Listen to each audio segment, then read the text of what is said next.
All right, everyone, doing a live feed this afternoon. Just gonna kind of wait around here while we're waiting for people to get into the chat.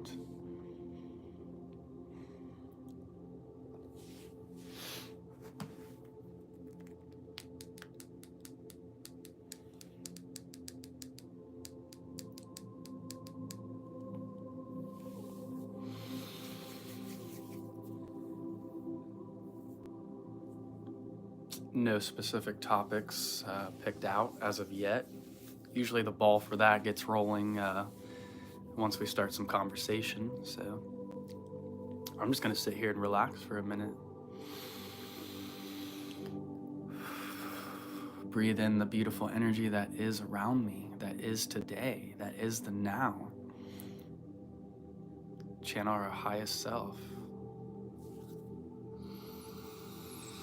Accept where we are now, embrace it, and it's beautiful. We are exactly where we need to be. So just being patient while we wait for those to tune in. I know that normally people like to announce when they're going to do a live, but I never really know when I'm going to be able to do a live. So it really just depends. Fix my hair while I'm waiting. It's getting long and messy.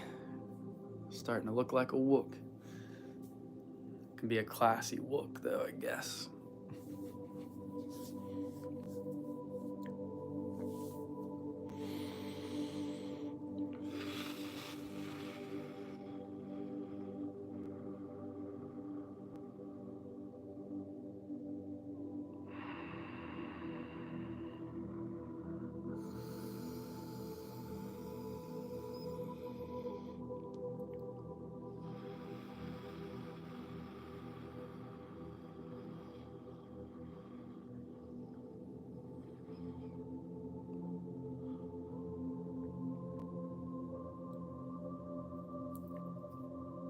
Haven't had anybody pop into the live chat yet in case you're watching this later on and you're coming back and watching this. So be patient because I know that people will definitely probably tune in here.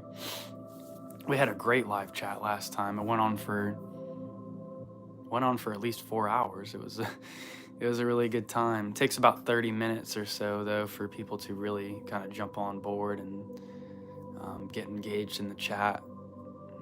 Know that this is going on. So we'll wait patiently.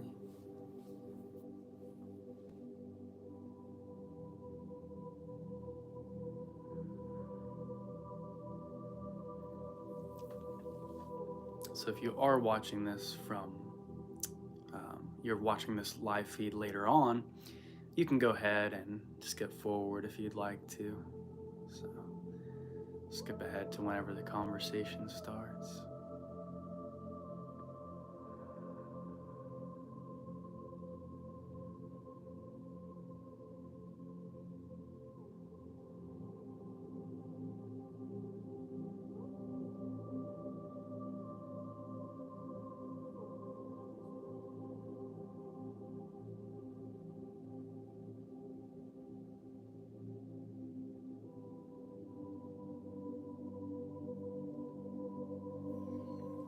Hey, what's up? How are you? Glad to have you here. You're one of my favorites, so gotta have you on the live stream. How's your day been so far? Is it going pretty well? I don't really have any topics picked or anything yet, so whatever you really want to talk about today, I'm pretty open. I know that's how it was for the last live feed. Malek, what's up? Hello to you as well. Hope you're doing extremely well. So today is Tuesday? Yeah, Tuesday. I have the day off work, so I actually just did I finished a YouTube video that I'm gonna post later. It's about number symbology. Somebody wanted me to do a video on gematria and numerology, and I'm not really well versed in those sciences, but I did kind of just give my spiel about what I do know about the symbology of numbers and all of those things. So trippy. Just looked at YouTube and you went live 3 minutes ago. Cool. I was talking a lot about the number 3 too, the importance of 3. I see 333 a lot. Sometimes 333, but a lot of the times it'll happen on license plates.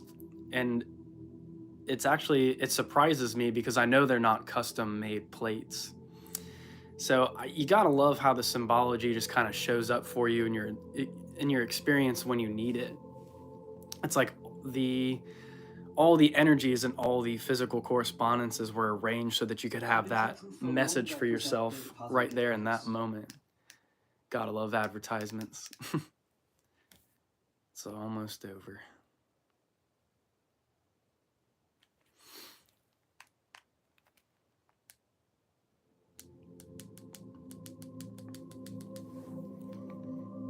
Glad you're doing well. I've been subscribed to you for a few months, but I haven't made myself known. Well, I'm glad that you are making yourself known. So thank you for saying hi, and thank you for being a subscriber to the channel. It means a lot. So glad to have you aboard. Pretty much what I do is I share what I know from my experiences and from my studies and my own practices. Things that I've just kind of picked up along the way, and I want to help other people in their evolution as much as I can. And I do like connecting with like-minded people. It's really nice to be able to talk to other people about these things, because as we know in the world today, it's a lot of these things they're quite misunderstood or misconstrued. Laughing my ass off. Haven't seen your latest video on Patreon yet. Oh yeah, I did I've posted the audiobook for the Entered Apprentice chapter, parts 1 and 2. There's gonna be one more part to that that goes on there, but I haven't recorded it yet. I could have done it now. I actually had time available now to do that, but I decided, you know what, I needed to make a YouTube video, so I filmed a YouTube video and did that, and then I just decided, you know, I'm gonna go live, because I've got the house to myself for at least another hour and a half, 2 hours, so why not? So I meditated this morning and got the energy all like purified and fixed up in here, so I've just been sitting and chilling and doing YouTube and doing studying, so it's been a good morning so far. But yeah, I think Karmic, you are really going to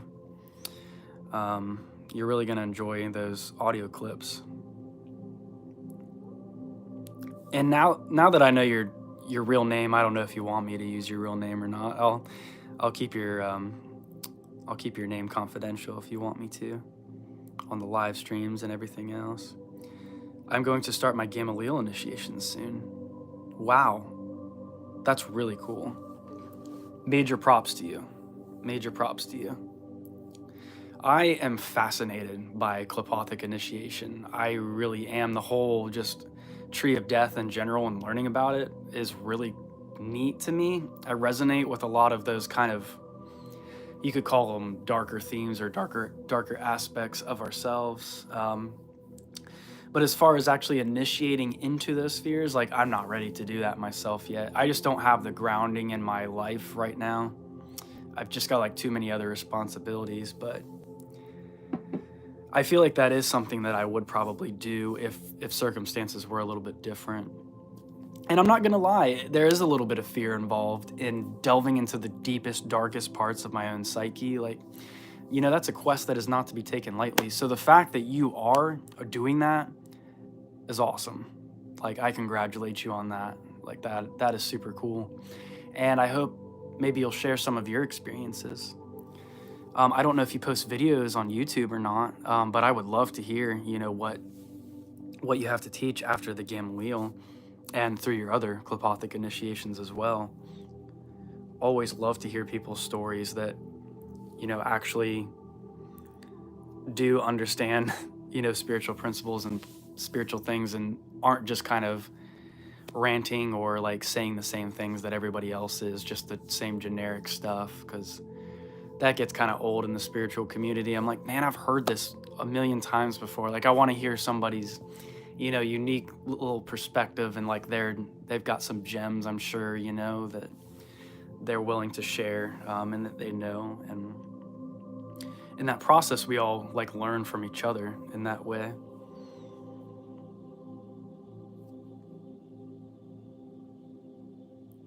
Oh yeah, 100%. You can say it. My name is on my channel anyway. Okay, so it was Lindley, right? Is that how you pronounce it? I really like that name. It's a really pretty name. Is that what Gamaliel is for? Gamaliel is like the darker side of the astral. So if you look at everything about Yesod, it's like the darker aspect of that. It's the dreams and stuff that the darker sides of our minds and our dreams that like we refuse to look at. It's like really in our subconscious, unconscious mind, we know that we have those desires, those needs, just things that are a darker nature about ourselves. Maybe there's somebody deep down we really don't like, and we might not have the most benevolent viewpoint. So it's really digging into those deeper recesses of the mind and penetrating into that. And I know there's a lot of in the Qliphothic Tree, that book by Asenath Mason, she talks a lot about there's a lot of sexuality and stuff that has to do with that sphere, and like the menstrual fluids and things of that nature. You start dealing with like vampiric entities within the dark astral realm, beings that could really suck you dry. So sexual mastery is something that you're really going to have to overcome if you're going to work through the sphere of Gamaliel. I'm going to do the Universal Mastery one. Not just yet, though. Like you, Ty, it has to be the right time. Yeah, I think if you want like a really solid foundation for working with the Qliphoth, like Universal Mastery is going to be your dude to go to. He seems to be the one who really breaks down all of these things the best, and you can tell he has a lot of grounding in his own life. He has a mentor or something of some kind, like a teacher that's obviously knows what the hell he's talking about, because Universal Mastery knows what he's talking about. He's getting that information from a good source and from his own, personal gnosis. And he makes good money, and he's already has an enterprise going, an actual, enterprise. So he's got a lot going for him. Universal Mastery, and just the name of the YouTube channel, he's really mastering his own reality, and seems like he's doing what he wants to do. Ooh, excuse me. Seems like he's doing what he wants to do as far as being a teacher and all of these things. So I applaud him all the way. Walking in his very authentic self. It's a lot to. It's really helped me. Give me a lot of motivation on my own personal journey. Melek, thank you. I do upload videos on YouTube. I haven't uploaded in a while, but I plan on doing it soon. I'm gonna have to check you out then. Let me actually get a writing utensil and write your name down, because these comments that show up during the actual live stream, they don't show up later. So I want to make sure I get the name of your channel.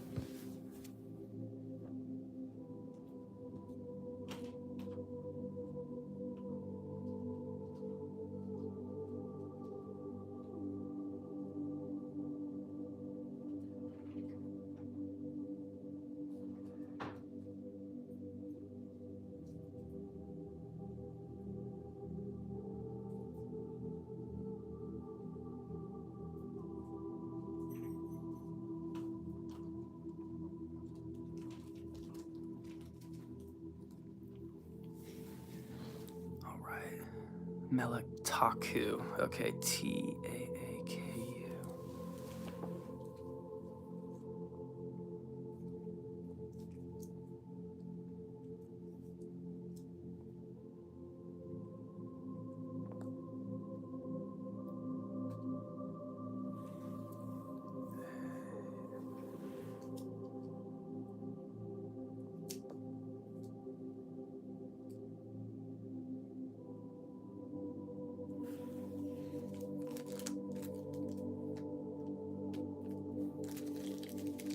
All right, got that in there.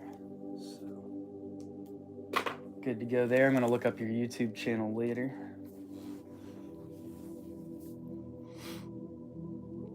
And I will, I'll give you some shout outs and promote you and stuff.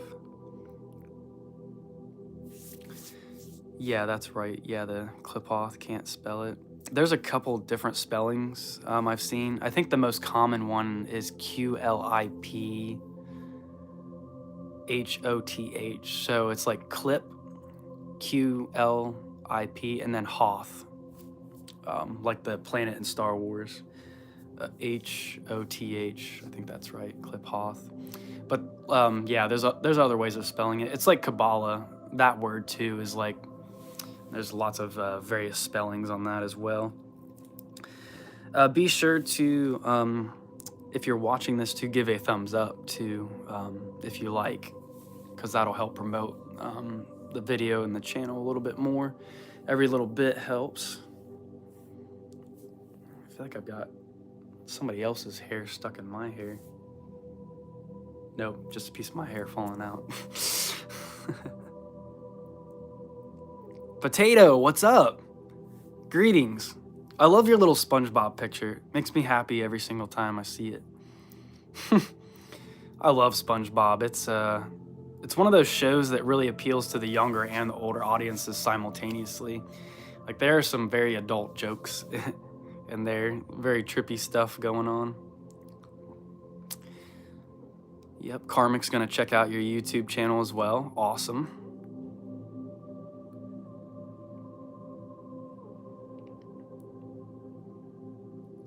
FBI X Aqua. Hey, I'm back. Glad to have you. What's up? Can you make a video on astral projection? I could. I'm actually, I'm not very great at astral projection. I'm not going to lie. I have a hard time controlling my dreams. I feel like last night I had some interesting dreams, and I kind of remember them, but of course I didn't write them down, so now they're lost. So one of the main things you're going to want to do is you're going to want to keep a journal. And we need to ask ourselves throughout the day, am I dreaming? Like, you can look down at your hands, or maybe you want to like pinch yourself. Just do small things like that throughout the day to remind yourself, to check on if you're dreaming or not. And then that's going to make the likelihood of yourself checking in your dream like, oh yeah, like, okay, I'm dreaming. But I've never really, the only time I what I would consider like technically astral travel, I hope you all can hear me all right too. I think the camera picks up, or the microphone, I'm sorry, picks up the volume quite well. But yeah, astral traveling, that's something I do more like through my meditations. So as I'm doing the Kabbalistic cross, I'm rising up above Earth, and then I ascend through the moon. I see the moon fall away beneath me, and I'm rising above it. Mercury, Venus, the sun, Mars, Jupiter, Saturn, the zodiac, and then I actually see myself rising up through what each of those planets symbolize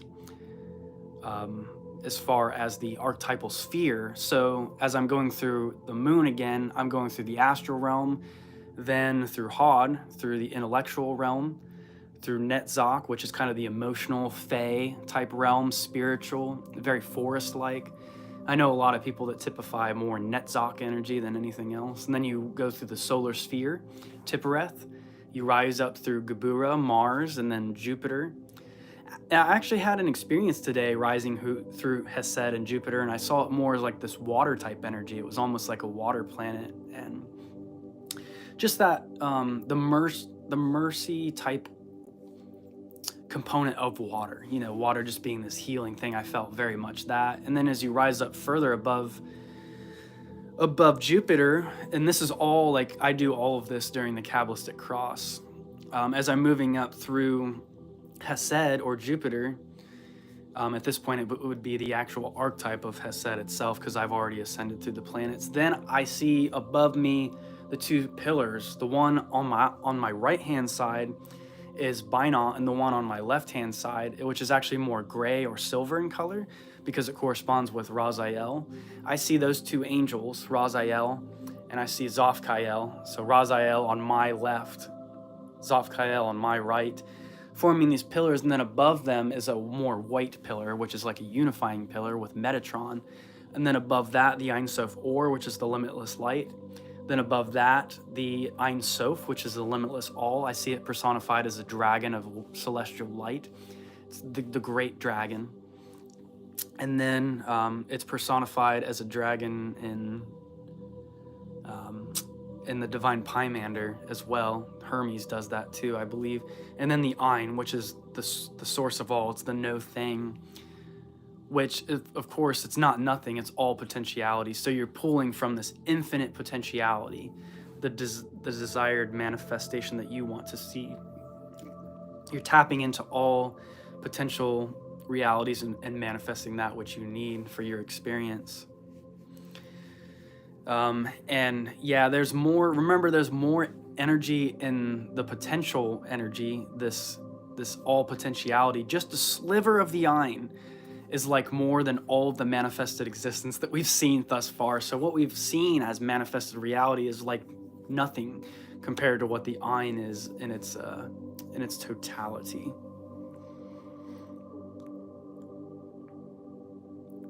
Thank you, bro. I may even make one now. You're very welcome. Yeah, I definitely I want to check out your stuff, and I'll promote you on here as well. Oh yeah, LOL with a Q. Yep, rings a bell. I just got a video idea. I'm going to make a video now, and I will like your live stream. Thank you. SpongeBob picture accurately describes certain Qliphothic moments. I bet. So Potato, that was you in the Curtis Joseph live feed the other day? I forget what your other name was, but that was awesome to see you on that stream. I like checking in on his. I think it's like every Friday he does a live video. Those are fun. I just kind of tune in when I can and tune in and out throughout the day as I can. Usually they're kind of like more in the nighttime. So yeah, the SpongeBob picture accurately describes the Qliphothic moments. I like that. And it does, like SpongeBob always has he's always like nervous about something a lot of the episodes. He's like, oh my gosh, me and Patrick are gonna get in trouble. But then in the end, it's like he's worked through the Qliphoth, so he is able to experience the Sephirothic moments in the end of the episodes, so to speak. A little humor and shift in perspective can make all the difference. It sure can. It really can. Sometimes I have to just forget about the seriousness of all this shit, all this occult stuff, and just have a good laugh every now and again. And I have like a really dark sense of humor too. Like what some people find really funny, I'm like, I'll do my sarcastic laugh. I'm like, that's really not that funny. But then like there'll be something like almost like fucked up. Like it's kind of just messed up, and I'm like, that's hilarious. So it's, yeah, I have a very weird sense of humor. So people who can have kind of a similar sense of humor, like I can really appreciate that. Man, it is. I tell you what, Johnny, you were just mentioning how it's cold and stuff. I just had to go and close that door because I've got all the heat contained in this room, and to me, it's still actually chilly. So I think one of our heaters is like not working or something. One of the heaters is doing all the work, and the other one is just sucking. So yeah, this weather is kind of, it gets tough. I feel you on that. I felt somewhat depressed. I feel it. I'm there with you. Depression is something that I feel it on almost a daily basis to some degree, and I think it's really just a mark of like a mature soul. Like you're not one of those people that's gonna pretend like, oh, I'm just happy all the time. Like, it's like, no, if something's bothering you, like, you're actually brave enough to say it, or, you know, just sit with those emotions and not be afraid or scared. Depression, it's hard in this world that we're living in. It's like these times that we're in. It's really tough because we're all so isolated, and everybody's just so much in that artificial like 9 to 5 mentality. Like it's just all about work, and I don't get it. It's like I understand the benefits of work. Like if we just sit around and be lazy people all day, like we don't get anywhere. So some form of work or some productiveness towards society is a wonderful thing, but people take it too far. All they do is accrue like material things all the time. It's work and then buy and then work and then buy. And it's like, when are you actually gonna sit down and like actually enjoy the things that you have? And really not even that, just enjoy being in the presence of yourself, of the divine. That's why we do meditation. It's so you don't have to go looking for all these external things all the time. You can really just sit with the peace of the kingdom of thyself.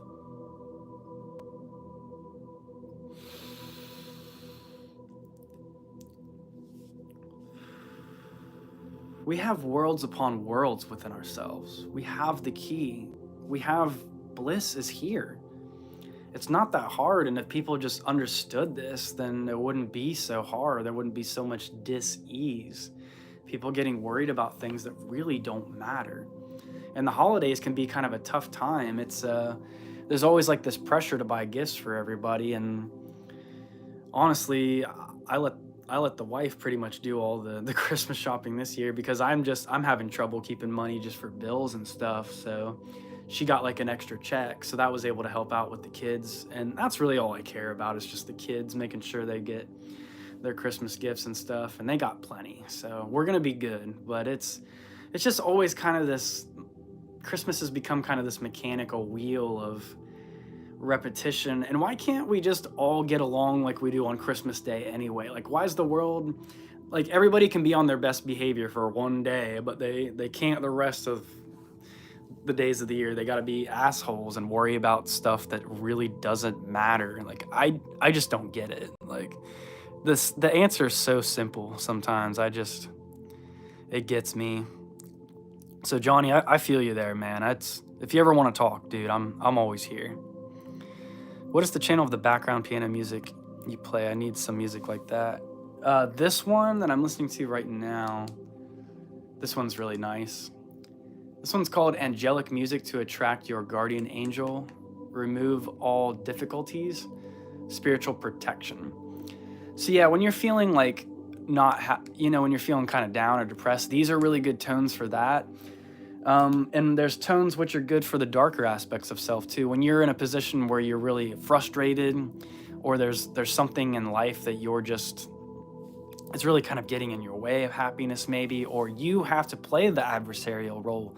Sometimes you have to be the Lucifer, you have to be the Satan, and that's when I like to listen to more dark tones and kind of get in touch with my own demon, with my own Lucifer. Because those things, they exist within us. They're not really separate from us. It's just, we have to know when it's appropriate to channel different energies. I think that's really all it kind of is at the end of the day.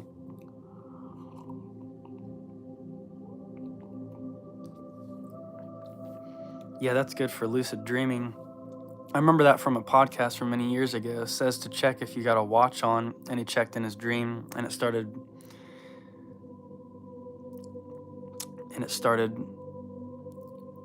bearing off. He knew he was lucid dreaming.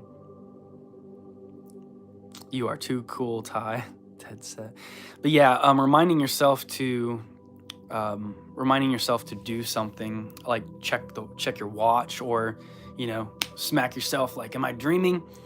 So do that throughout the day, and then in your actual dream, it'll become so much habitual habit that you start doing that in your dreams, and then you're able to wake up in your dreams. So lucid dreaming, that is something definitely I wish I was a lot better at. But my body, when I go to sleep, I'm almost like just unconscious. And I think what it's from is, it goes back to my early childhood. I have an autistic brother, and he's 1.5 years younger than me. I love him to death. He's autistic, and he's nonverbal, and he's deaf. But when he was a kid, you know, we'd be in the bedroom and we'd each have our own bed, and he would be up all night making noise and stuff. And I think when I was young, I had to program myself to just ignore all the noise he was making and ruckus and just go to sleep. So now as an adult, like, I can pretty much sleep through almost anything. I can just kind of, I don't know why I find it so easy to sleep. Like, maybe it's just because life is boring to me sometimes, but I can let it go. I can let everything go and just know that Source is going to take care of everything. Like, even if I died in my sleep, if I died today, like, it's going to be okay. Like, everything's going to be all right. Source has me here right now for a reason. Like, and Source is my own highest self. It's your own highest self. So really, it's like, what is there to worry about? Like, a lot of the things that we tend to worry about are just, we make them up in our heads, and there's certain things we're never going to be able to completely let go of, and I understand that. And that's just really your higher self telling you, look, like, you need to pay attention to this. Like, don't just don't just put this off. So you are cool as well, Karmic. You are my homie. I just bought Modern Magic by Donald Craig. I have it sitting here beside me. Heck yeah. I almost pulled mine out, but it's back in the bedroom. I did bring the Golden Dawn out here in case we do crack into any books. I've got that beside me, Morals and Dogma, Secret Teachings of All Ages. Something that I kind of was thinking of doing a video about was some of the correspondences between the Entered Apprentice degree in Freemasonry and the Neophyte Ritual of the Golden Dawn. Like, what are some of the similarities, you know, because they do have a lot of things in common. So I think I'm actually about to move this camera to the floor, because while the couch is good and all, it kind of just eats my legs and my butt, and I just like sink into it. If I'm actually on the floor, I can get into like a better posture. I can sit up a little bit straighter. So that's something I try to remain conscious of a lot of the time, is like, is my back straight? Like, do I have good posture? Because I have the bad habit of a lot of the time just having bad posture and stuff. Well, I could still probably put this on the chair though. That would probably help. That way I'm looking forward, not down. There we go. Oh, I'll get that back straightened up. So yeah, the older I get, the more conscious I have to be of like where my back is and stuff. So Modern Magic, that's a really good one. That's kind of how that's kind of where I started my magical practices. The only thing he doesn't teach you in that book is he doesn't teach you the lesser invoking ritual of the pentagram. Everything is like focused around the lesser banishing ritual of the pentagram, and then he has you go straight to the middle pillar. I warn people all the time now about doing the banishing too much. Don't do banishing too much. You'll start to like you'll start to like delete yourself and your soul. So you need to invoke every time you pretty much do a banishing, and I think that will create a lot more balance for you.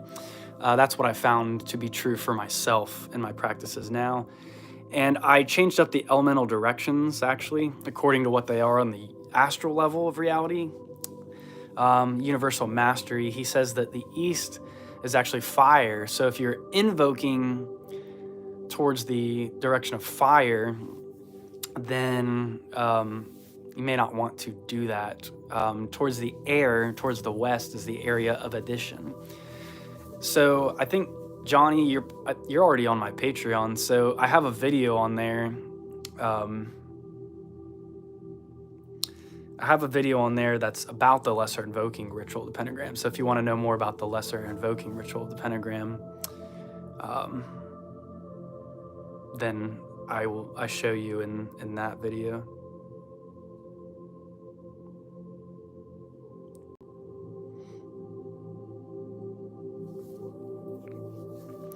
As I told you last time, I'm 17. I've always wanted to be a Freemason, but John Zerga is turning me off.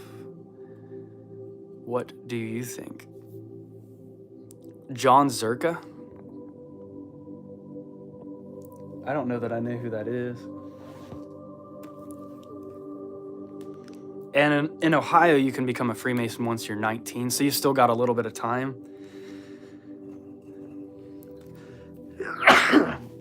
I'd say go out and have some fun, get into a little bit of, not too much trouble, but maybe just a little bit of trouble. So that was the age that you are right now, that was a very experimental like time frame for me.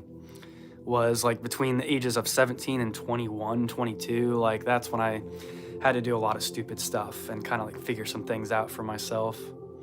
And then after that, you know, I kind of got a lot more serious about things. Not too serious, I hope, but hopefully I'm not just becoming a boring old fart.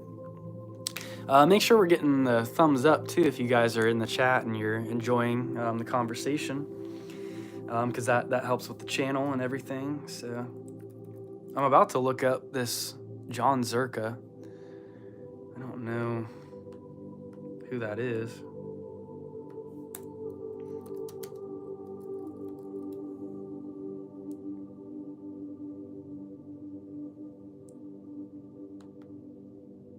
He's on YouTube.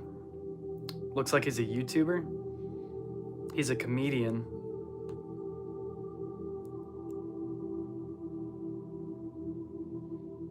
He meets Freemasons. So yeah, if there's a certain video or something you want me to check out from that guy, let me know and I'll try to check it out, because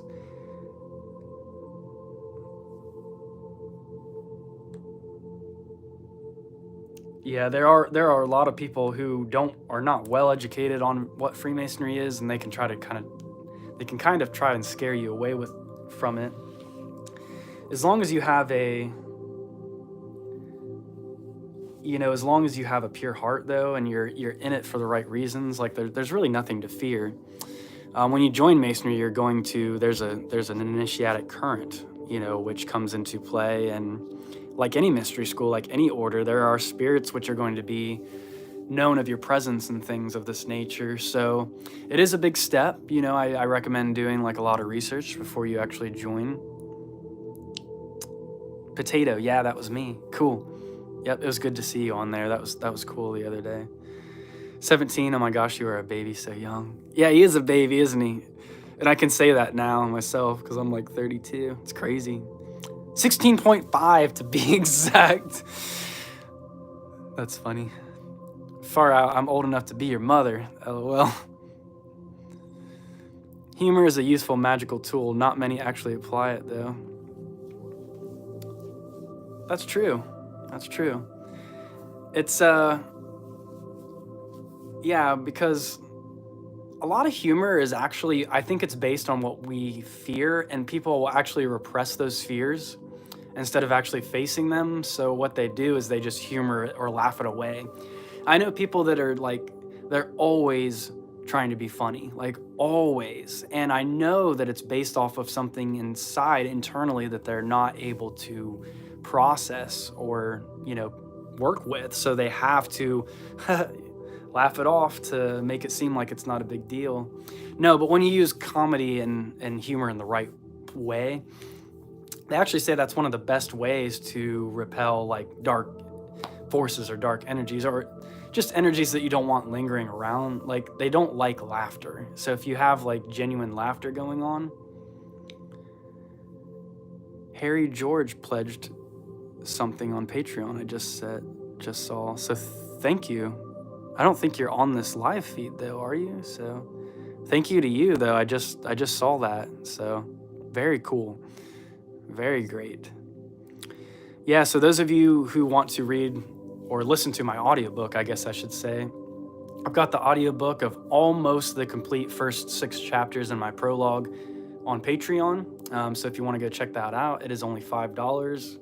You can just pay that one time and then check it out for a month if you want, and then you can get off of it if you want, or you can keep supporting me either way. So I will have a $10 tier at some point, and I'm probably going to have to make chapter 8, the Master Mason degree portion of the book, part of the $10 tier. It's going to be a long time, I think, before I get that chapter finished. It's going to take a lot, but I will have the Fellowcraft degree on the $5 tier. So everything up until the Fellowcraft degree, and then I'll probably have to change it to $10 just because of the amount of time and work and bringing together of different resources that it takes. it does take a lot of mental work. I've taken a break from writing for the past couple days, and it's actually been really nice to just, because it's almost like when I'm writing my book, like the spirit just possesses me and I have to like, it's almost like I'm not even doing the work. It's like there's something working through me that's doing this, that's bringing this information into Malkuth for future generations. I want to publish a physical book at some point, but I don't know exactly how to do it. I'm about to join a Masonic book club, so hopefully those guys, they talk to some famous authors and stuff. So hopefully if I get in on that, maybe those guys will be able to help me with the publishing at some point. That would be really, really neat.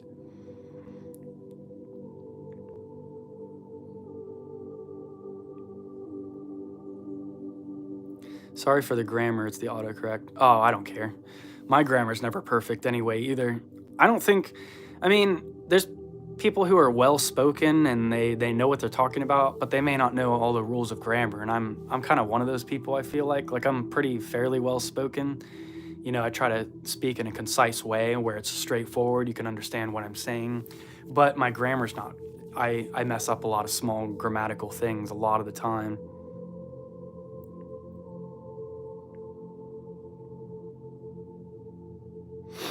Sending you blessings, Johnny. Yes, Johnny. Good energy being sent your way. Ty is feeling it, laughing my fucking ass off, breathing in. Yes, I was doing that in my video that I just recorded. I haven't uploaded it yet, but I will be uploading it tonight. If you want to go and check that out, YouTube video. So, but I was doing some breathing on there, and actually even some energetic healing. I can could do that for you now if you want to, if that's something that you guys want to do. We can just take some breaths and do some meditation and move the energy. There's a YouTuber that I want to give a shout out to. He's actually a light worker. He's new. His channel just came out like a month ago, but he's already got like 1,000 subscribers. His channel got, you know, popular really quick. Donovan Marechal, Marechal.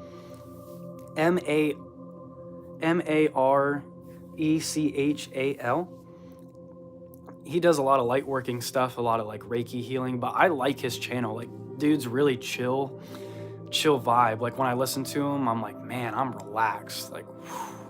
I could actually like, I played it on the TV and I could actually like feel like the energy like touching me and stuff. Like when he was doing the Reiki, I'm like, man, this guy's cool. Like I'm not real big on a lot of light workers, like, cause they just repeat the same shit over and over, but there's something about him that I think is cool. I get good energy from him. Yeah, you're supposed to get all spiritual in the festive season and go inwards, but as you know, the system turns that upside down. Sure does. It's all about external. I mean, really, like, it'd be cool to just sit there with the fam and just we all hold hands and like meditate, like, and just feel the divine presence of God. How many people are doing that? They might do prayer when it comes to like, you know, time to eat dinner or whatever, like, thank you God for this food, amen, so mote it be. But all right, I'm up against my lounge now, sitting in the rug watching you on TV. Heck yeah, getting all cozy and comfy. I love it. Jesus, that's spinny, as lately I've been conscious of how I lay or sit on my lounge. This magic is killer.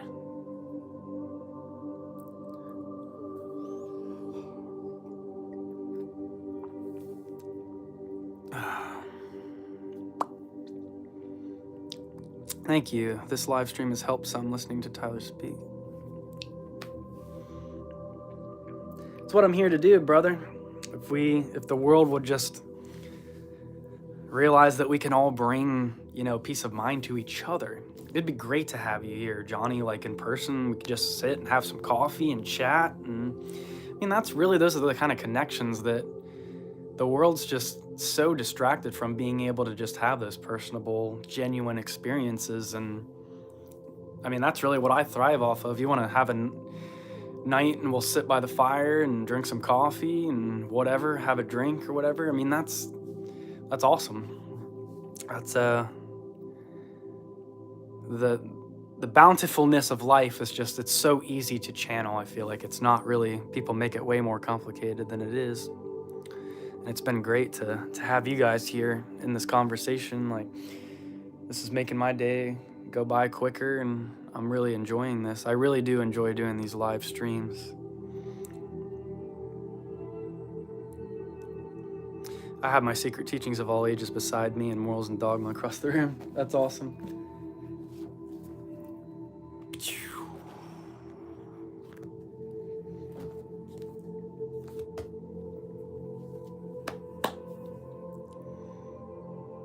That's me, Harry G.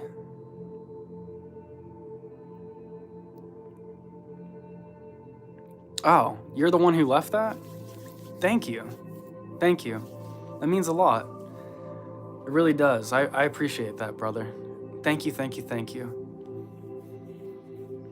And I'm going to be thinking about you because, you know, you're still young and you're thinking about joining the fraternity. So you've got a long spiritual journey ahead of you. There's a lot to learn. And I'm not here to be an authority or be I'm not going to sit here and give you dogma and be like, you should do this or you shouldn't do this.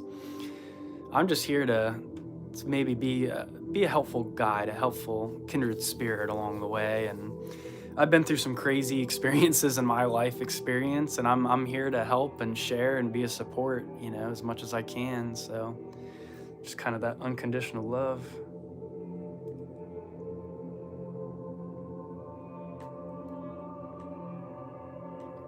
I've got music playing on my laptop. I think I'm actually going to play that music on the TV though, because that's where I really have the music playing from.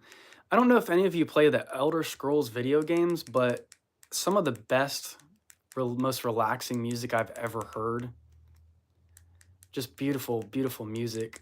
Jeremy Soule is the guy who wrote the music for the Elder Scrolls games, and it's beautiful soundtrack. I'm going to play some of it now.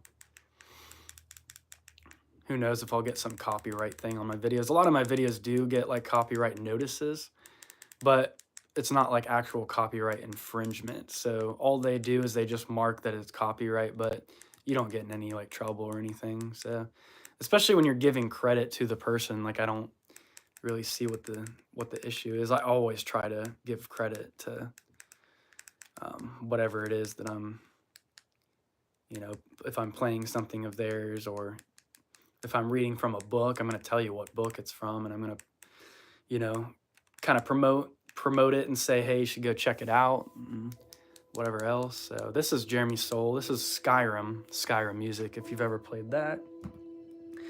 Those games are super esoteric, very esoteric.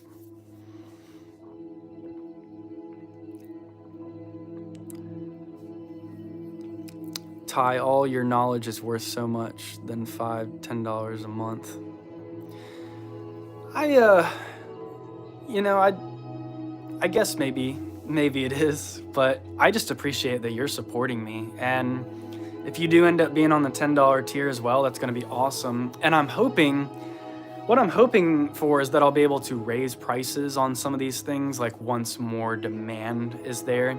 Because I really want this channel to grow, and what I really want to be able to do is make enough money from it that I don't really have to work very much at all. Like, I don't really work a lot right now, but if I could just make a bit more money and doing some things I love to do, that's awesome. I'm not really looking to be like real rich or anything. You know, I've got a family I need to support and stuff, and everything that I can get and do, you know, would be great. I'm not one of those people that's ever going to purposefully put up energy where I'm not inviting money into my life, because I do want to manifest money. It's something that I am over time manifesting. It is coming into my life. So as we speak it, so it is. And but it's also not something I try to worry about. Like, I don't worry about money. I make money. I go out and do the work that I have to do. Like, I only work 2 days this week, which isn't much at all. So I am just kind of getting by with paying bills and stuff. But I'm also like able to do things like this right now, like this live feed. And actually, I enjoy my time. I'm not just a slave to the system 24/7. And once I can escape that completely and just do the things that I love to do, I think I'll be able to bring in a lot of money doing that. As more and more people come across my material, you know, hopefully that just opens the door for more abundance on all ends, not only for myself, but for all included. So, because if I ever was like really rich, I would just want to like promote other people doing the great work too. Like I would, if I was a millionaire, I'd be putting a lot of money towards people that are also doing the great work. Yeah, just people that I find are actually going to take that energy and run with it and actually, you know, do something and not just pile up a bunch of physical things for themselves. Like, of course, we all need certain things. We want certain things and enjoy things, but if you're just in the lower chakras or Malkuth all the time, it's kind of lame. Like, you have to work on the higher spheres of intelligence of your own divine self in order to really bring value to this realm. I think it's all a part of it. So thank you for saying that my knowledge is worth more than that. Hey, I have finished my video, going to edit it and upload it soon. Heck yeah. Heck yeah. I couldn't even tell what your profile picture was there for a second. I see it now. It's almost like vampire teeth. That's really cool. Very cool. I couldn't tell quite what it was like a minute ago, now that I'm up closer to the camera. Yes, please. On the energy and the meditation, yeah, we can do that. I think that's what you're referring to. Hell yeah, it sounds good. Thoughts on two-party system? I think they are used to divide. Yeah, well, the whole two-party thing, like the Republicans and the Democrats, they're literally called the left wing and right wing, right? So it's literally two wings of the same bird, the phoenix, if you will. But the head of the bird, the body, controls the wings. So you don't want to get caught up in polarity. This is why the Masonic floor is black and white. Why is the floor black and white? Because it's the base, it's the foundational layer. And we actually use polarity to our advantage when we see the world out there and how polarized and how opposed people are. Like, I'm this or I'm that. Well, guess what? The magicians of this world use the polarity that those people are putting out to be builders of the physical kingdom. So you see a lot of people, that energy is being harnessed and utilized to build the physical world that we live in by archons and other beings and stuff. So they don't realize it, but those energies are being consumed by forces such as Thamael, things of that nature, you know, in the Qliphothic tree, and then it's used to construct the world in further evolution. So when individuals can't evolve further because they're stuck in this polarity, their energy will be harvested and used and stolen from them, essentially, to help build this kingdom. That's why that's the power of a speculative Mason versus an operative Mason. So one who's a speculative Mason, and I can make a whole video on this, the power of the speculative nature, rather than being operative all the time or having to physically do stuff, you start to learn about higher spiritual principles, and in this way you construct the world without even having to do the physical labor, if that makes sense. Like, it's a very deep concept. I could go a little bit deeper with that, maybe, if you want to.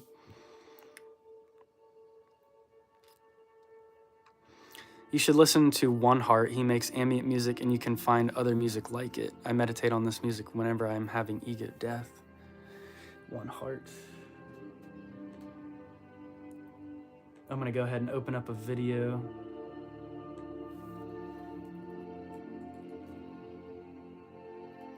Actually, I'll probably just go ahead and subscribe. I think I'm signed in on my laptop over here.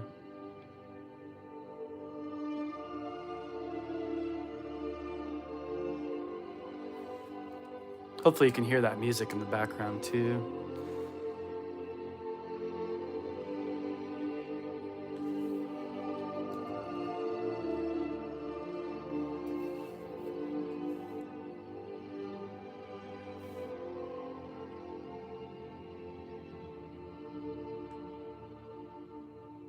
For One Heart, is the actual channel called Dreamscape? I think that's what it is, maybe. It looks like I might already be subscribed to it, actually.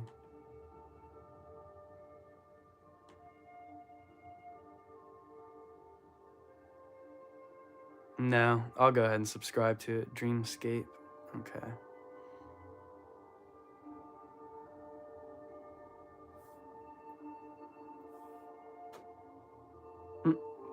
This one's called Drowning. Interesting. So yeah, ego death music. That does make a lot of sense.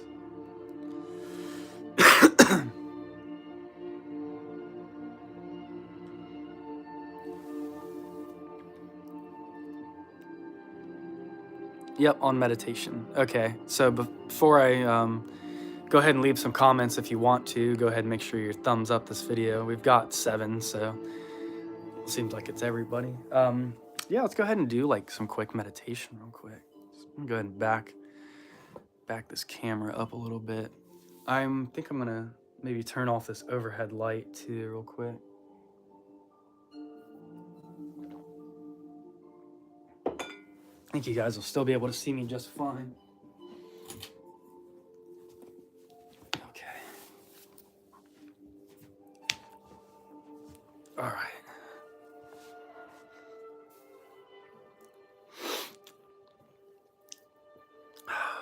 Let's go ahead and just close your eyes if you want to, or keep your eyes open. Do whatever you want to do.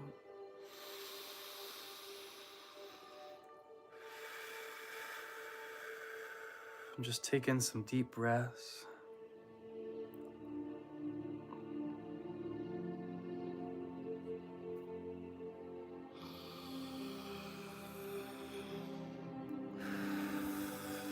You'll see me put my fingers kind of on top of my nose a lot of the time. I have a hard time breathing through my nose. I get so stuffy especially during like the seasons like winter and fall. My allergies get worse, so I just try to assist the breathing process. I'll put my hands up on my nose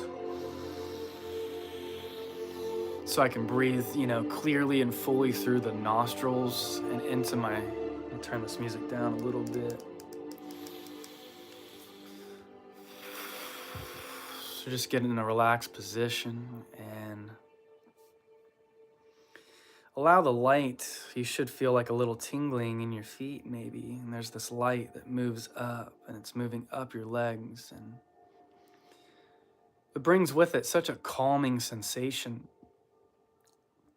that as it moves up your body and through your legs, up into your hips, this light just brings with it complete bliss and healing energy. Moving slowly up your stomach, this light just continues to ascend through your body, up into the chest, down into the arms, up into the throat area. And this light just filling your entire being and taking away all tense energies. And then you see this bright white light above you, which is part of your true self. This light belongs to you. It is universal light. It is the light of source, which you are, of your higher self.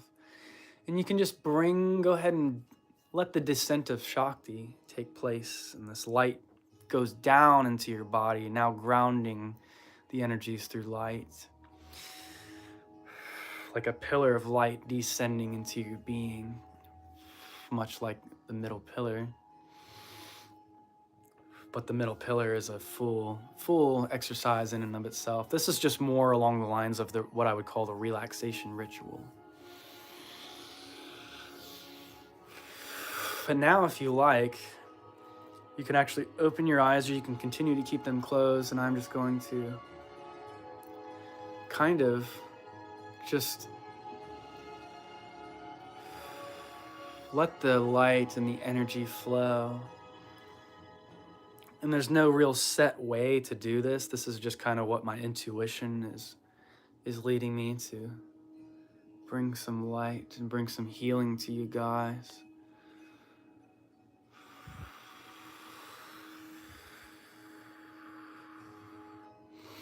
And you can actually take this energy and you can whirl it around, bring it up, down.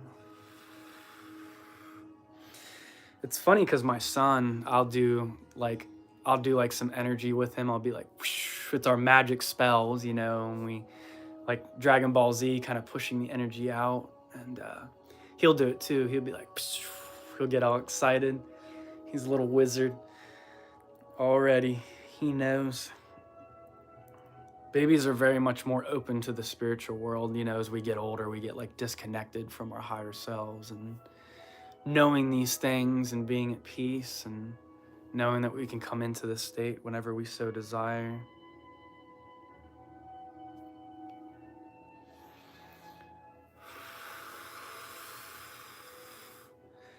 Imagine it as if I am there and I can pour just this light over you.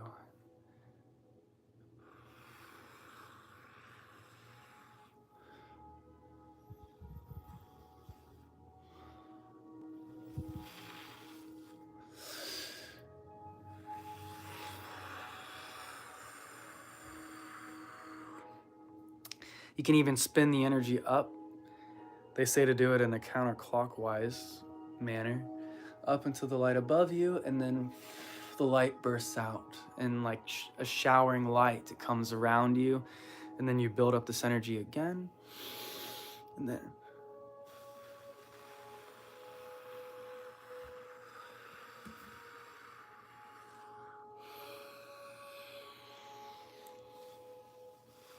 so yeah, even before I do the Kabbalistic cross, usually I will do like a shorter version of what we kind of just did. I don't circulate the light quite that much usually until I get to the middle pillar, which is, and if you read in Donald Michael Craig's Modern Magic, there's a section with the more advanced middle pillar exercise where you can circulate the light. It's the circulation of light, I think, is what he entitles it. What's your thoughts on telekinesis? We can do more meditation as well, too. I just wanted to do a quick, short little session there. Hopefully you felt something from that. Telekinesis, as in, is that where you are communicating with somebody on a psychic level, or are you like reading their mind? Is it more, I'm not sure which of those two that it is, but there's many there's many powers that exist within the mind. So really, you ever have those moments in life where like you're thinking something and then somebody, like, they say it like just shortly thereafter? So that in and of itself is, you're tapping in already into the power of telekinesis. So really just working with the mental planes in such a way that you're able to either know moving objects. Okay, so like bending the spoon and things of that nature, like some Matrix Neo type stuff. I do think it's possible to like move objects. There's a guy somewhere over, I think in like Asia somewhere, and he actually, what he does is he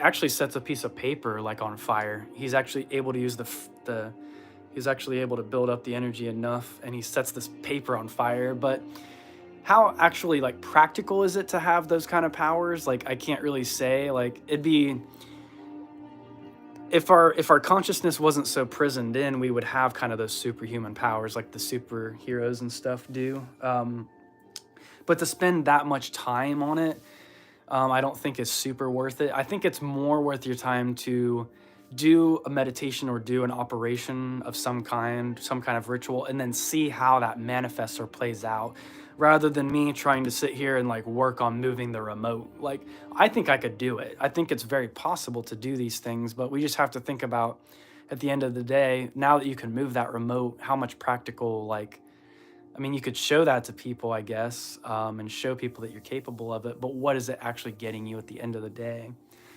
Whereas if you perform a ritual and you make some giant, massive change on the mass collective or in society or in your personal life in general, that can have a lot more power than having telekinesis over various physical objects.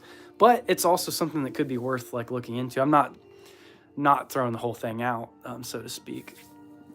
I'm just giving a little bit of my like thoughts on it.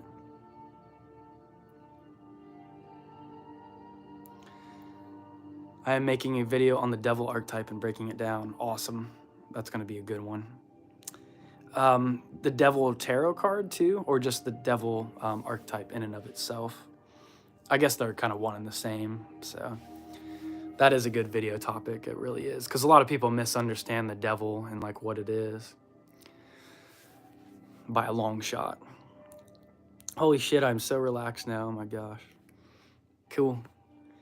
Cool. That's why I wish you all were here in person. We could like do some like group meditation and like really get the energies going and vibing. Thank you for this. That was amazing. Are you able to do any meditation videos with that music at all? My head is seriously so lightheaded right now. Which music? Are you talking about the music that's playing right now? Like, could I do a YouTube video of a meditation video with that music? I most certainly could, if that's what you mean. Like a lovely, dovey sensation for real, so relaxing. That's awesome. I'm glad that it had that effect for you. And when I'm in the heat of it, it really does. It really is, or the one playing before it. Okay, yeah, it was an angelic meditation before. So yeah, both of them are good. I can do that sometime if you want me to just do a video on some meditation and healing. Doesn't have to be necessarily healing, but it leads to healing. I sound nuts, LOL. No, you don't. No, you don't. It's a feeling that you can't describe in words, really. This feeling that like meditation brings about to you. It really transcends like vocabulary at the end of the day. I really think it does. So that's why spirituality is something that has to be experienced, and it's not something that can always be explained, especially when you start. See, I've already lost like my visualization on the light. Like if I go back into it, start tapping into it again, bring that energy down. But when you start like visualizing these archangels and these beings and these things of light, and you see the beauty of it, it's like almost like mundane physical existence like just doesn't really add up to that. It's like what's in your mind and what you can actually just manifest through your own thoughts and feelings is really something extraordinary. Just beyond the veil, it's like I'm just, there's something right there, and it's like I can't quite grasp it, but bringing the energies in and all this stuff, that's about as close as you can get to you know, feeling relaxed. And then if you take these practices and you can start getting into like sexual alchemy and things of that nature too, it's really going to take that the pleasureness that comes with those kind of activities and transcend them even more. If you understand meditation and these types of things, like how to circulate the energy, all these different sorts of things, just being more conscious of it, being more aware of it. So it's nice to like, you know, have a partner that at least like understands like these concepts and things. What kind of bug is that? I don't know what that is.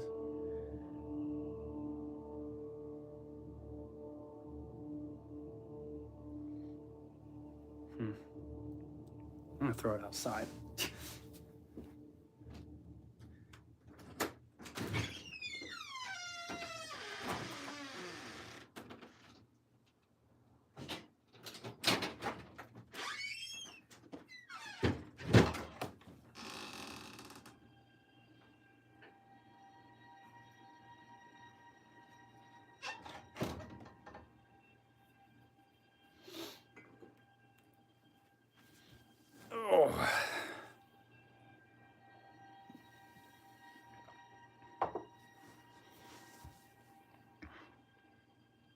Tarot card and archetypal energy. That's what I figured. That's what I figured.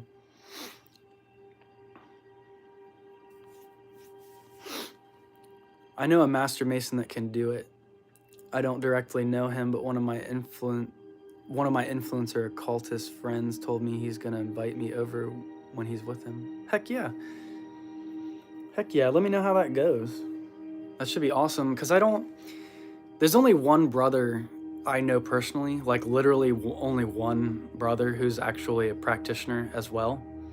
I don't know any others who are actually practicing, like that practice magic or that are doing these sorts of exercises. I know they're out there, but they are kind of like few and far between.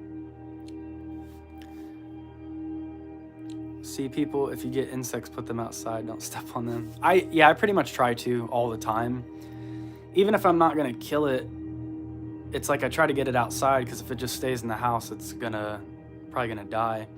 Even spiders and stuff, I don't really like killing spiders because they get rid of peskier bugs and stuff.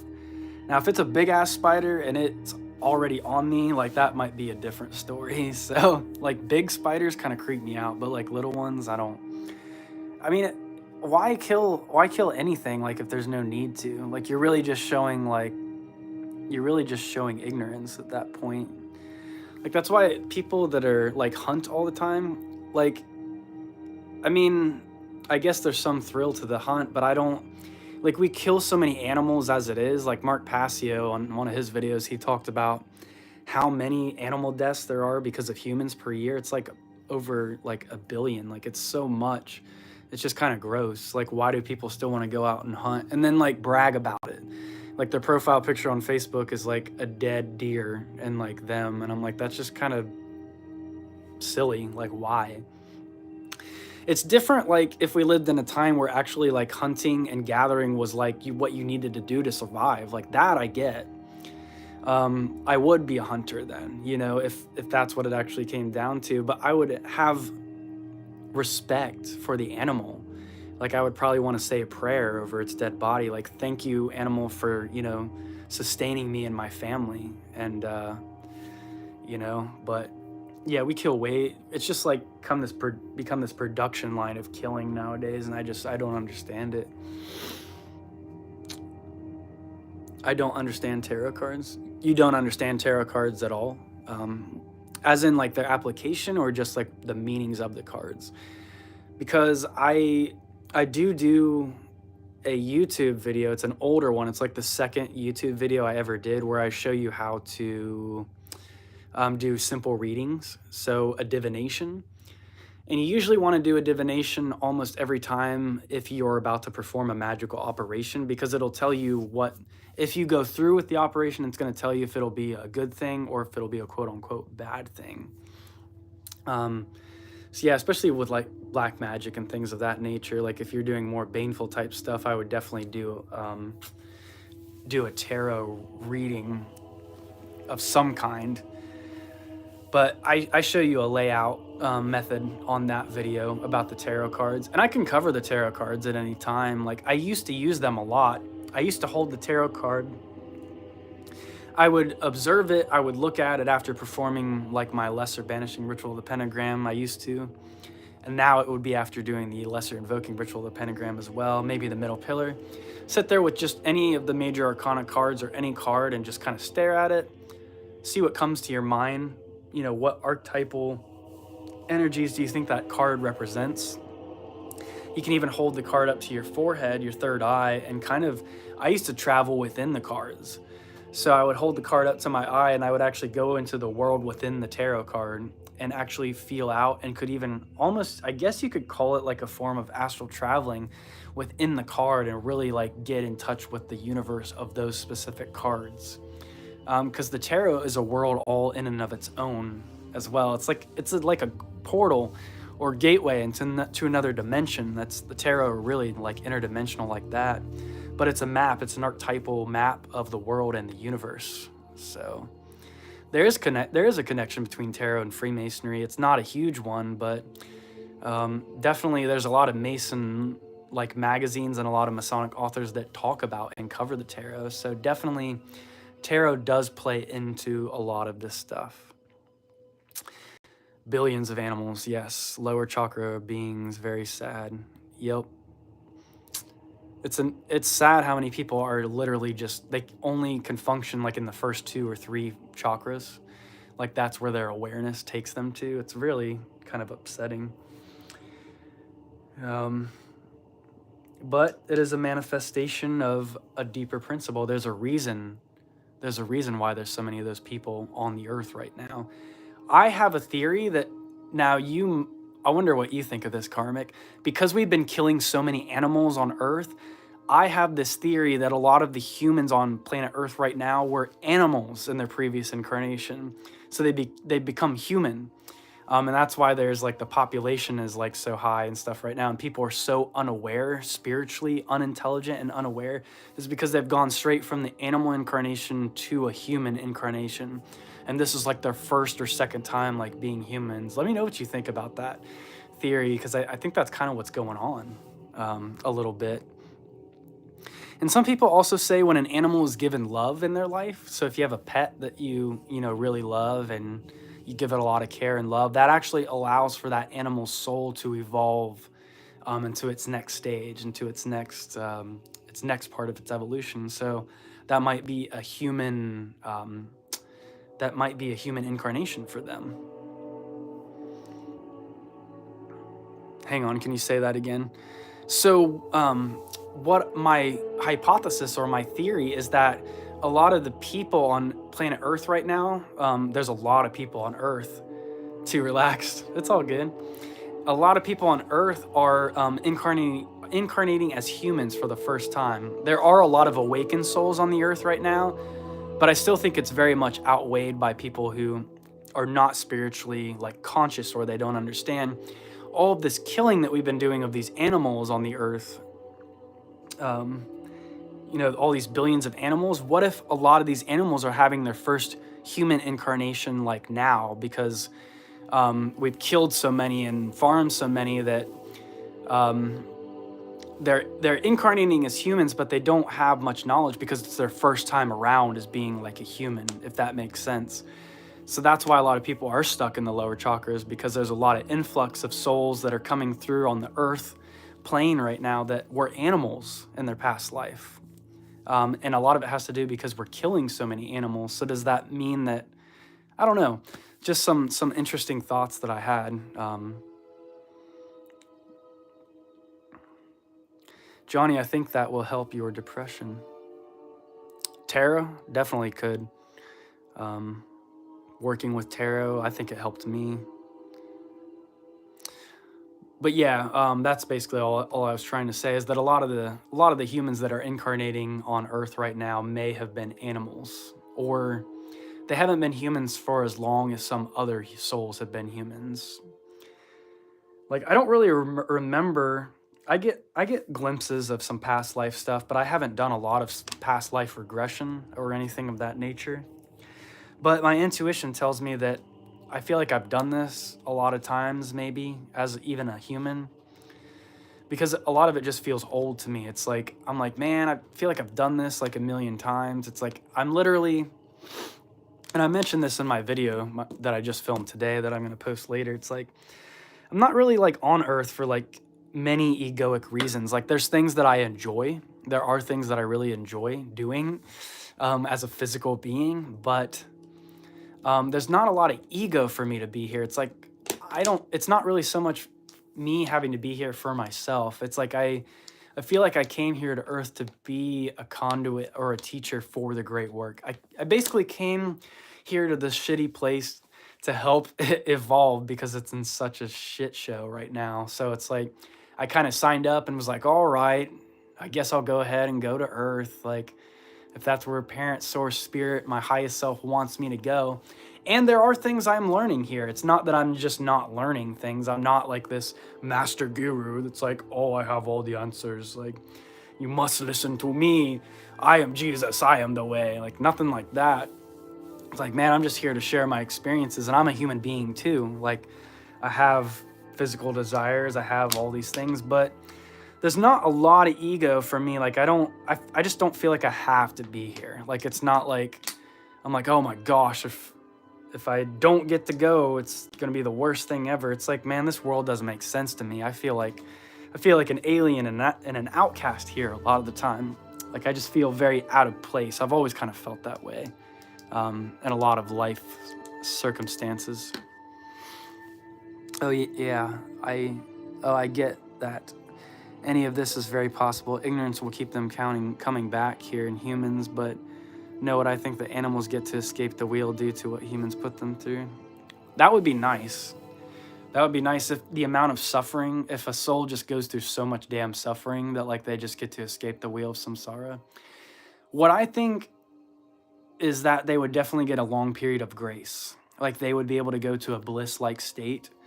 And then they would get the choice if they want to stay in that source bliss state or if they want to go and experience some more experience and work on more of their personal evolution. But yeah, I would like to think that any soul that's suffering, whether it be human, animal, or whatever, gets the relief that they need. Like when they can leave the wheel of samsara whenever they want. It's not just like this death trap, like we're stuck here, like, oh my gosh, like this is a prison sentence. I think for some souls it can be, but for a lot of souls, I feel like we probably go in and out of it.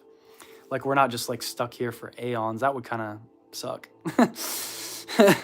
It's not that I like hate existence, but it's like, I don't know. There's just so much that's like, I'll call it undesirable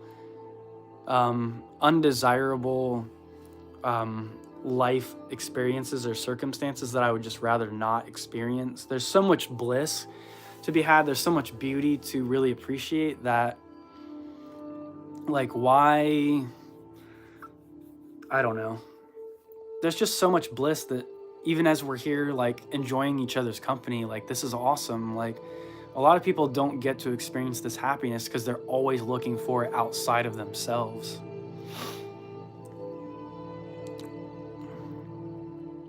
Or more into human form. Yep. Have you looked into their eyes before they go into slaughterhouses? So heartbreaking in the way they treat animals.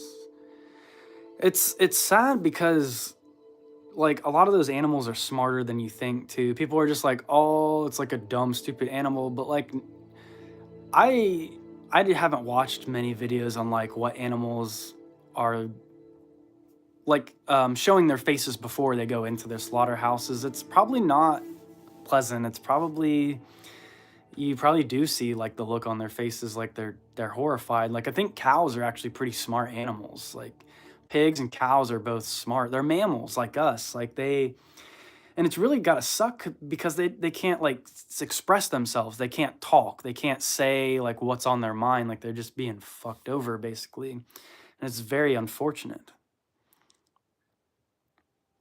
So yeah, I love animals. Like I've always been an animal lover.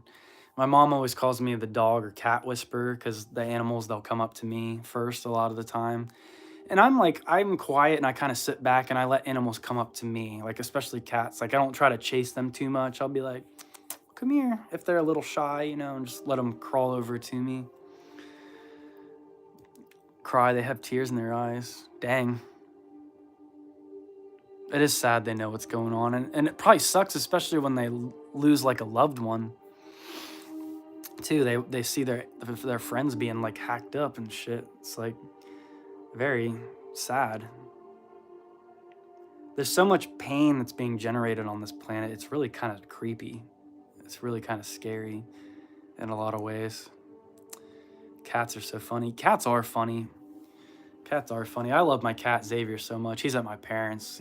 He stays at my parents' house. But I love that. I love that cat. He is my furry son. My parents got him for me when I was very depressed. Once I was going through a really rough patch in my life. Was super depressed, and he was a huge light to me. A very big light in my life. I love that cat so much, but he's an asshole too. That cat, he would just knock something over and like he knows what he's doing. Like he knows he's being an asshole. He'd poop on the floor and he knew it. He knew it. That was the thing too. He'd like do it just in spite of.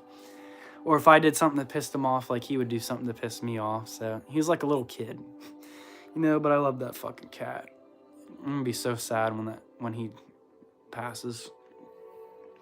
Probably won't be very easy for me. Then I've got Sweet Bella too. She's very intuitive. She, whenever I was sad or there was an energy shift in my room, like I get upset or something, she would run from downstairs all the way to upstairs. She would feel that change in the energy. Very, very smart, aware cat. Like that, she's going to be like a human next time, I swear, because of how spiritually perceptive of things that she is. Imagine what the energy could be if no animals got slaughtered in just one day. The Earth's energy would shift dramatically. It sure would. It definitely would. And the thing that like kills me too is it's like people are so hell-bent on being like meat eaters and carnivores that's like they're not sorry about it at all. I mean, I eat meat. Like I went vegetarian I've gone vegetarian a whole 6 months before, and I didn't do it properly. I think I mentioned that in the last live feed maybe. So because I didn't do it right, it kind of messed up my health a little bit, but at least I tried. You know, I took the time, and I'm like, you know what? Animals go through so much suffering. I'm going to take this time of not eating meat. So I did that. But I'm never like gluttonous about it. Like people are like, oh yeah, I gotta have my meat. I gotta have my big ass steak. And they're fucking gross, like animalistic people too. It's just like, why do people have to be so barbaric and like so like you'd think we'd be a little more civilized like in this modern age.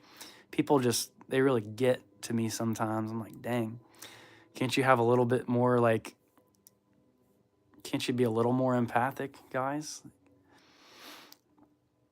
Yep, you got 2 cats too? That's awesome.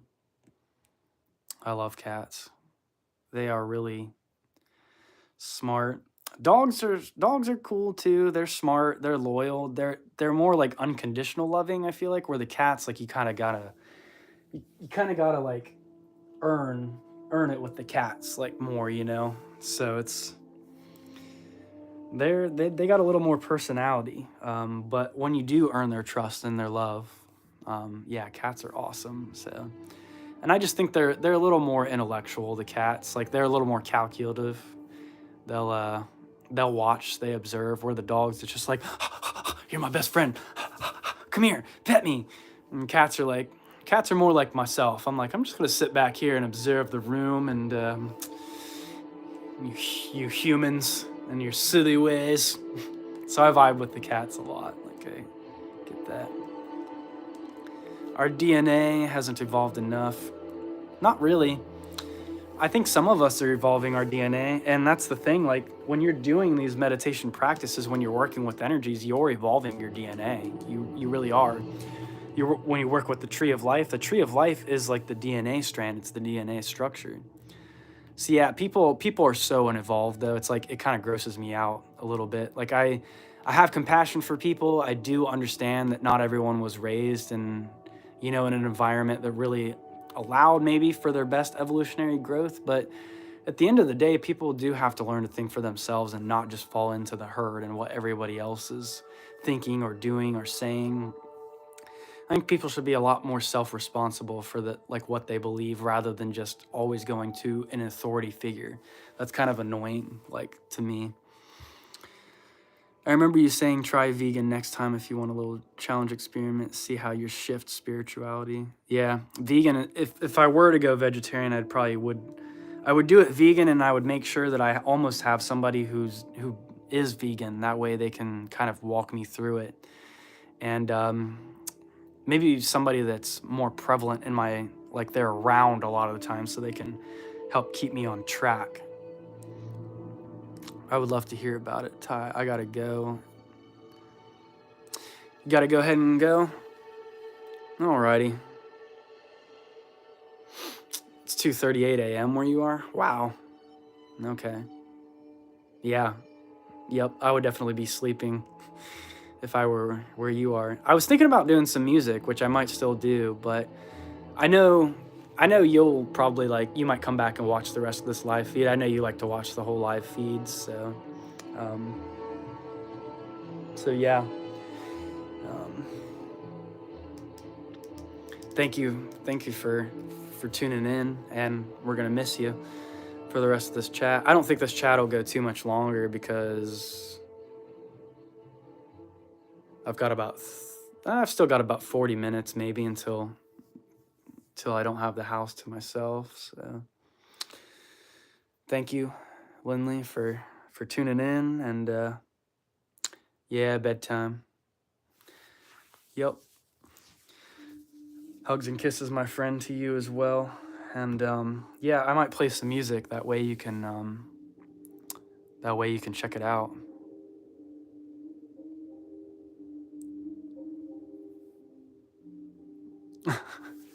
People leaving the chat. They might have just, I don't know. Maybe they got triggered or maybe they got bored. It's hard to say. Oh, you're rubbing your cat's belly now, Johnny. Very nice. Is he sitting on your lap, he or she? It always helped relax me, especially if I had a book next to me. I'd just be reading my book with my cat on my lap. Pet my cat. I miss living with my cats, honestly. Like, it sucks not having animals here. We have a fish and we have a snake, but we're not supposed to have, like, pets at all here. We rent this house, so it's kind of a bummer. That's why I haven't brought the cats here. So, sweet dreams, Lindley. May you have sweet, sweet dreams. Maybe do some astral travel if you can manage that. Fast food is a literal hell for animals.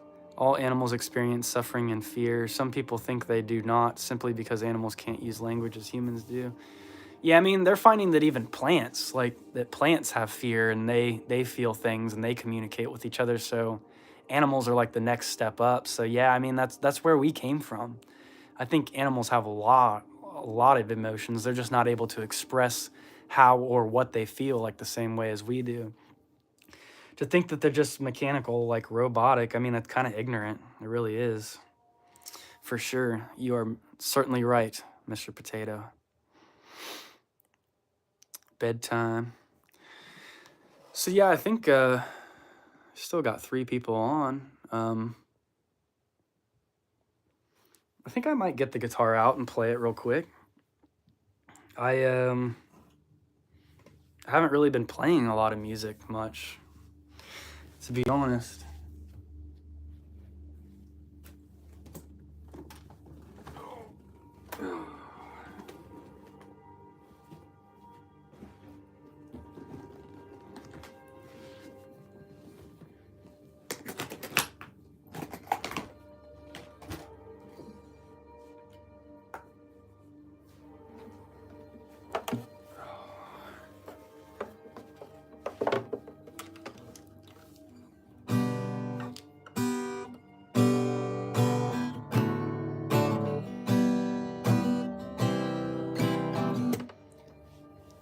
I wish that my tuner was working on my guitar, but it's not. But I think this guitar is pretty in tune.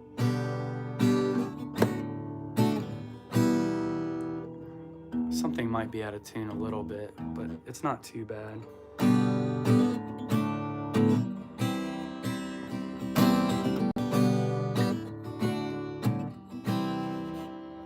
I also don't have a pick either, so just using my fingers as of now. So who else is left in the chat? You guys want to talk about anything? Or I see we only got 2 people on here still. I could try to play a song or 2 real quick. And I think Karmic's going to tune back in later after she gets a nap and check out the rest of this video.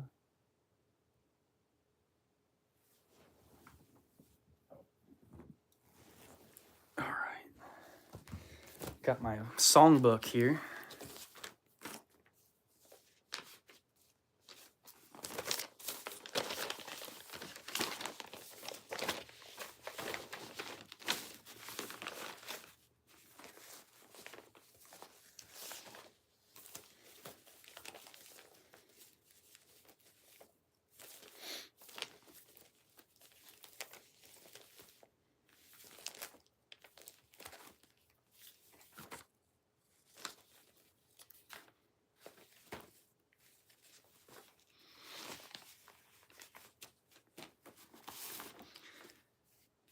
I think if any of you are Potato is still here. Thank you, brother. I don't know if any of you are into 90s stuff, but you'll definitely recognize this song, I think. And I don't actually know the whole song on guitar, so I kind of just play like the first half of it. But I'm just gonna do this for fun. Maybe you'll get a kick out of it.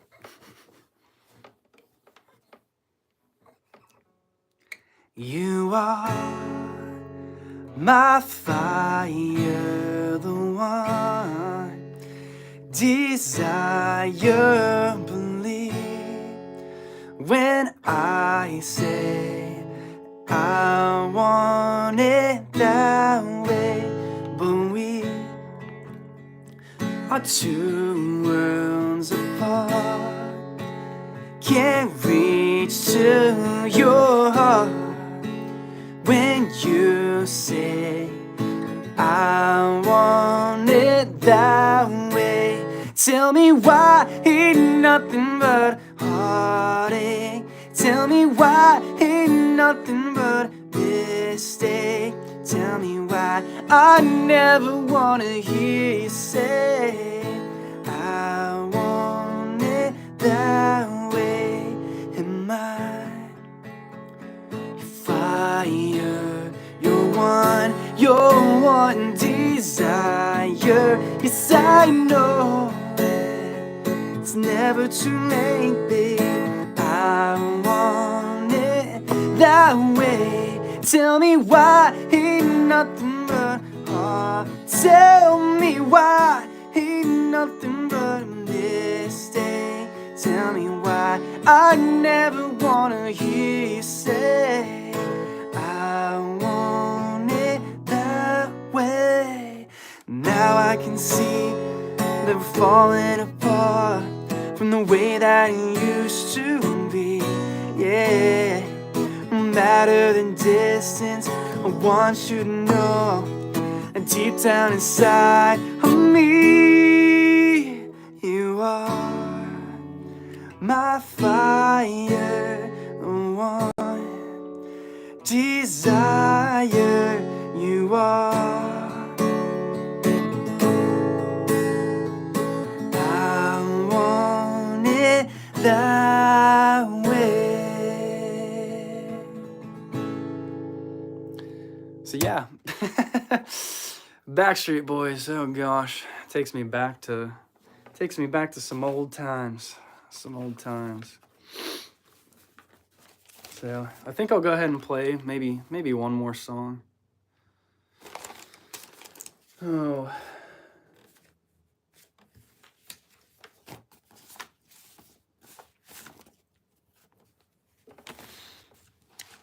Oh, I think I might actually, get back up on the couch too. Had enough time down on the floor. I haven't sung today either at all, so my voice is kind of really just now warming up in this process. But as soon as I'm warmed up, I'll pretty much be done.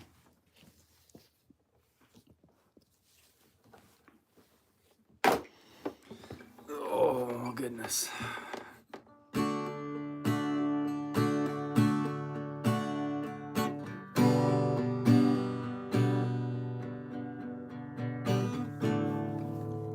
Sure, okay. I was missing a spot.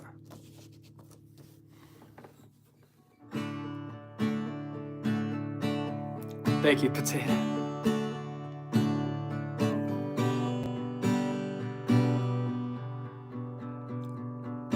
Yeah, I haven't played any gigs since I had one in the summer, and I have a couple recordings from that show. It was a free show I did, and that was fun. I used to gig all the time though, mostly as a drummer. Singing and guitar is kind of something I picked up a little more over the past couple years. But I'd say I could probably play and sing about 50 songs or so. So enough for a 3-hour show maybe. But drumming's that's where my real skill talent lies. I only know 9 or 10 chords on the guitar.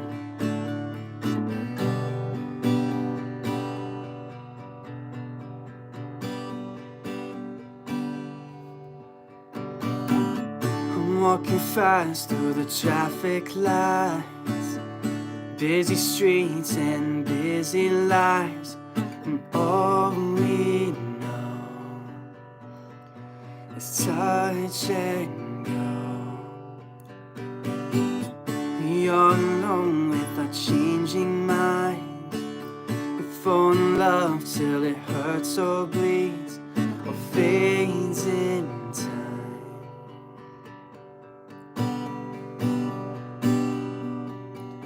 And I never saw you coming. Yeah, yeah, yeah.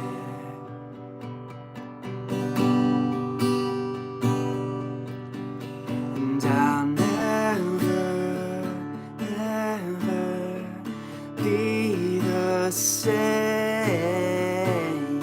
Yeah, yeah, yeah.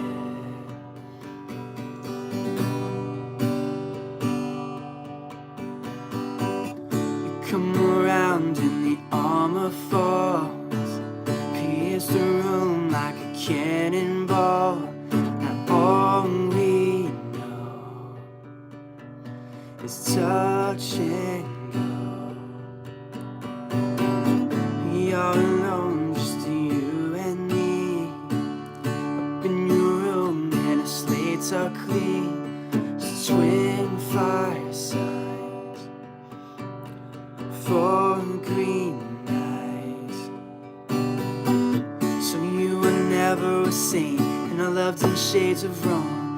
We learned to live with the pain, mosaic broken hearts, but this love is brave and wide. And I never saw you coming.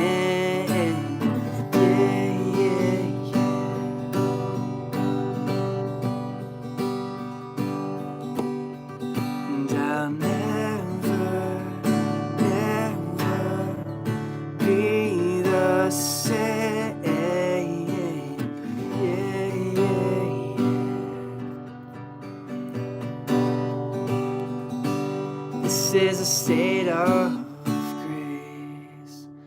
This is a worthwhile fight.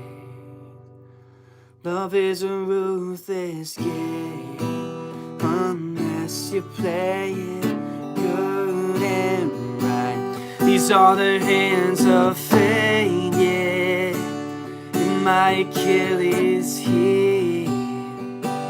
This is the golden age of something good and right and real. And I never saw you coming. Yeah, yeah, yeah.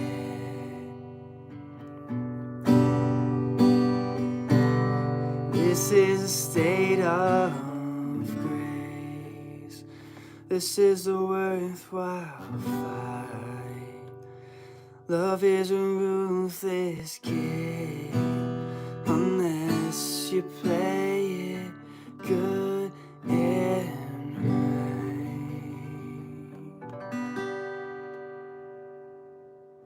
right. Something like that. That song's a little bit different every single time I play it. So. My voice is kind of tired too, I guess, just from talking for... How long has this been? It's getting close to the 2-hour mark. Dang.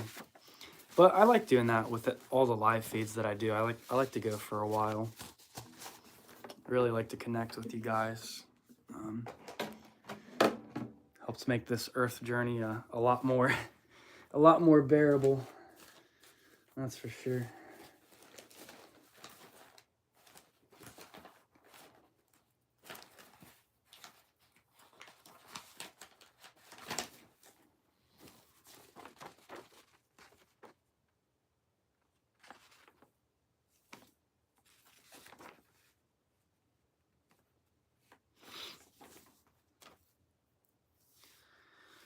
Oh, this was a good stream. Glad I caught this one. I'm glad you're here too. brother. Thank you. Thank you.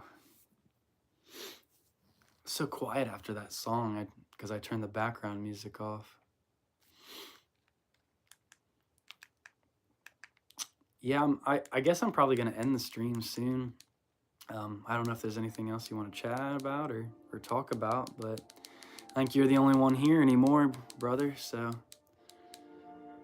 it's probably a good time to end it anyway, because it's getting on 2 o'clock here, and I think all the kiddos and stuff, they start getting here around 2:30, so probably work on uploading that YouTube video that I just video I recorded earlier. Maybe I'll even try to get the next section of my audiobook, although I should probably just give my voice a break for now, so post the audiobook later to my Patreon, so I'm gonna end up doing that as well. So got work you got to get to? Are you going to work for the day, or just some like personal magical work you got going on? Hopefully you don't have to work today, so, but we all got to do what we got to do in the muggle world, so to speak, so. But I consider this work. I consider, you know, working on my YouTube and working on my Patreon and doing live streams. This is the great work we're doing, and you're helping me do it, brother. So you are a part of this, and I appreciate your insights. I really appreciate your presence in the live stream. It really does mean a lot. So anytime I see that SpongeBob guy pop up, it is makes me happy. So mundane work, non-magical, had lots of magical work done too.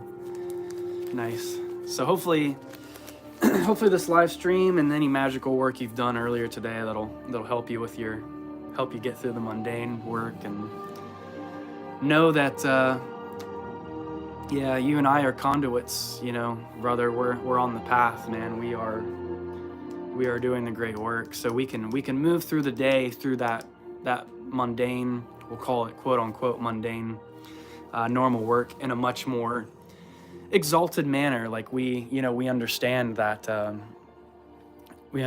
our higher selves are, we're in touch with that. So as we move on throughout the day, it's going to let the smaller things not bother us so much. We can still master this universe and this plane of existence. So I hope you have a good work day. Hope you have a good day at work. Hope it goes by quick for you. That way you can get back to the other things you want to do. So I see that there's one other person on the live stream too. I'm not sure who's tapping in, but greetings to you. I think I'm gonna end this live stream though here in a minute. So if you do have any questions or anything, if you are a subscriber, go ahead and comment if you want to. I was just playing some guitar, and we've had some really good conversations this live stream, so I'm gonna end up trying to do another one here soon. Hopefully, may not be till after Christmas and New Year's. We'll see, but it was great. Yes, blessings, brother. To all and the all. Couldn't have said it better myself. So, oh, one quick question, Potato, if you are, oh, he probably popped off. Well, if you come back and do watch this live stream, the Black Book of Ahriman by Joseph Curtis. I was thinking about getting that book. I wasn't sure if you'd read it or not. I was just going to ask real briefly about that book and what you thought on it. But you might have already jumped off. So, all right, everyone. I'm going to wait like one more minute, and if there are no more questions, then oh, you're here. I was going to ask just real quick about the, have you ever read I think it's the Black Book of Ahriman. It's by Curtis Joseph, sorry. He had mentioned that in one of his live streams. I thought it sounded like an interesting book, so I was maybe going to check that out once I get some more money and stuff. So wasn't sure if you'd read it or not. Seems like it's a very powerful book, though, from what he said. And I know you were the one that recommended the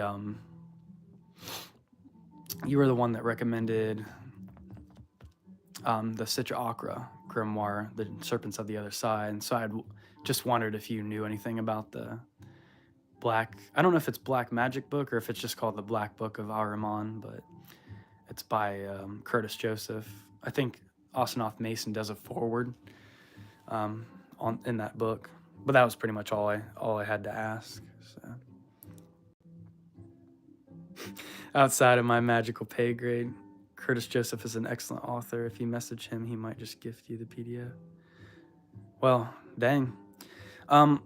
I was gonna say I commented on one of his videos. I don't know how often he checks his comments, but as far as personal message, I'm not sure what the best way to personal message him would be. Yeah, the Black Magic of Ahriman. Yeah, I think maybe through Patreon I might be able to like personal message him on there. I'm not sure, but YouTube I'm not, other than commenting, I'm not really sure how to, like, if you can personal message people or not. I've never had that option for myself on my YouTube channel, so.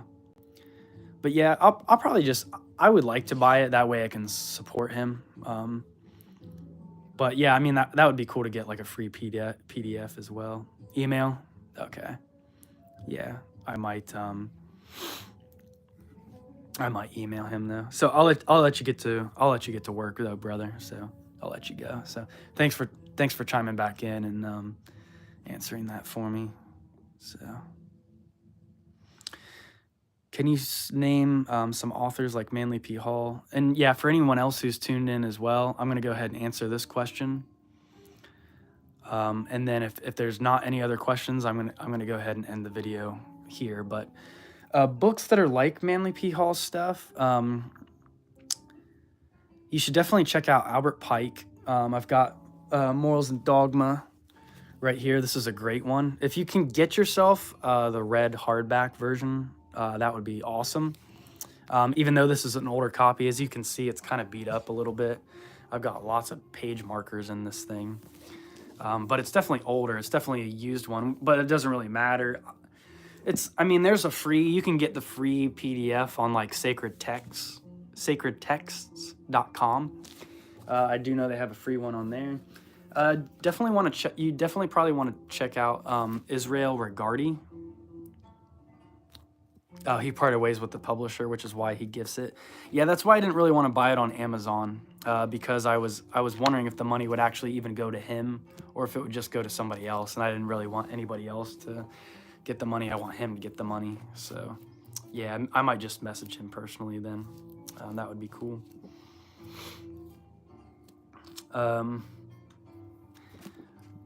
So yeah, thank you, Potato. You have a good day at work, brother, man. It just hit 1:13:33 on the time of the video. That was really cool. So FBI, I forget what you said your first name was. I'm sorry. When you gave the Patreon donation, you had your first name there. But I guess I could go up in the chat.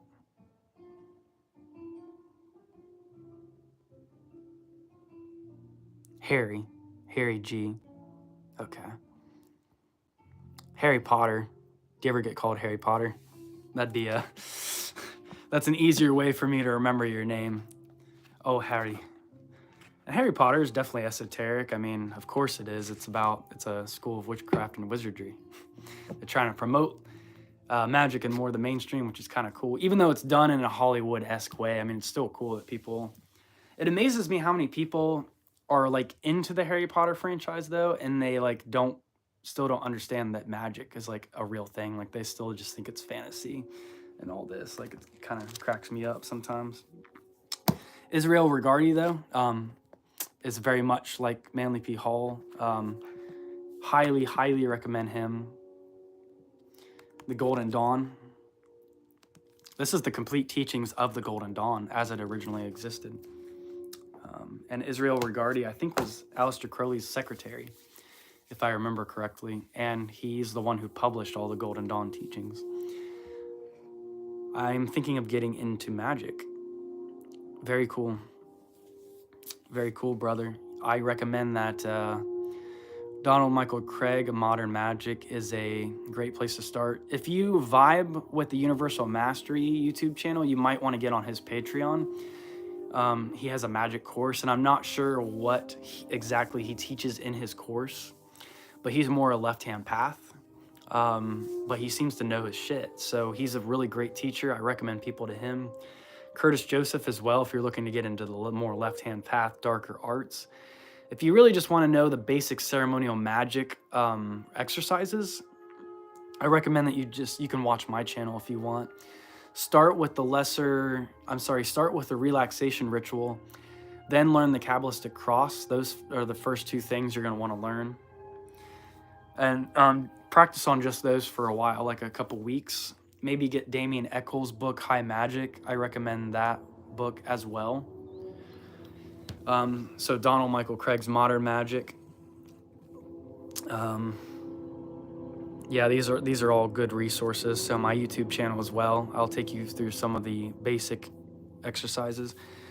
Then I think you should start after you do the relaxation ritual and the Kabbalistic cross. Then you can learn the lesser ritual of the pentagram. I would start with learning the banishing first, and then learning the invoking. But you should do you really should do invocations more than banishings, in my opinion. The lesser invoking ritual of the pentagram you can do more often.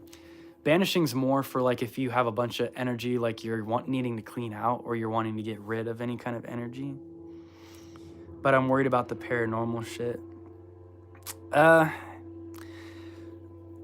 Honestly, I don't really deal with too much paranormal stuff. And it's like, I feel like I'm so protected by source that the more you get into magic, the more you're going to realize that you are the God at the center of the universe. You are the source. So if there is anything spiritually, like paranormal or whatever, it's more just going to be aspects of the universe that are trying to get your attention and trying to help you help you on your path, align you to certain energies. It's nothing to be scared of, like ghosts and all of this stuff, like reptilians and stuff. You don't want to play into the fear of it too much. You do want to be conscious, though. You do want to be a conscious individual. You don't just want to get caught up in a whole bunch of energetic shit that you don't know anything about. And that can happen really quick. You can get overwhelmed with magic. So as long as you're grounded, as long as you're studying what you're actually practicing, and you understand practically why you're doing it, you're not going to deal with paranormal stuff. You're not really going to... I don't really deal with that kind of stuff. If I do, it's more just darker aspects of the universe, which are really just darker aspects of myself, pushing me to be a higher version of myself, is more how I view it. I don't see it as like spirits haunting me or things of that nature. All types of magic, but it's against the Bible, and I'm scared of ghosts. If you have that fear already, you might want to watch... I recommend you go and check out Universal Mastery's videos on fear of black magic, and like fear of being scared of ghosts or demons, of all those types of things. He has really great videos on like debunking the fear, like getting rid of the fear programming, and also the religious programming and indoctrination. There's a lot of religious fear. Magic's not against the Bible. It's more people who would use magic for evil means. Remember that magic is a tool. It's like a hammer. Like I can use a hammer to build a house, or I can use a hammer to destroy somebody. It's kind of one of those things. Magic too, it's a tool, and we are magic by our very being. So as you go out into the day and you have the ritual of brushing your teeth in the morning, like take a shower, maybe eat some breakfast, that's ritual, that's magic. So everything we do is magic. It's not that magic is evil. It can just be used for, quote, evil methods and evil ways. But even that is a misconstrued thing. Like it's not so black and white. It's not so black and white as just good and evil, So I'd say definitely deepen your studies, and study from people who are actually practitioners, or who actually understand spirituality. Kind of try to avoid like conspiracy theory people or fear mongers. While there is a time and a place for those things, like learning about conspiracy theories, you don't want to get caught up in the fear-based mentality like all the time. You don't want to be in a state of fear, especially when you're doing magic and you're trying to connect with the divine and the archangels and these different forces of nature of the universe. You don't want to be in a state of fear. And remember that Jesus himself was a magician. Jesus himself was like the ultimate white magician. So he performed magic. He wasn't, he knew about these things, sexual alchemy and all of these things. He just used magic in a way which was more quote unquote beneficial.